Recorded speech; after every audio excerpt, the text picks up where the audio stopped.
Você tá tirando a blusa, Yasmin? Ai, pelada, tia. Você tá tirando a blusa, bebê? Olha, quase tirou.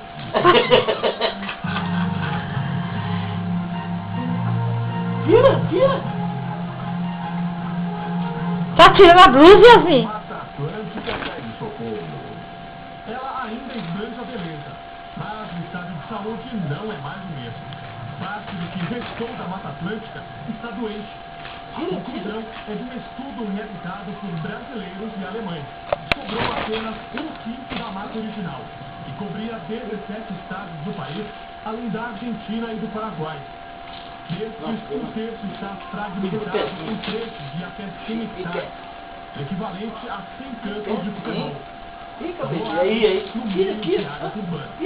Ao comparar essas áreas com reservas ambientais como essa que estamos, os investigadores conseguiram diagnosticar a doença.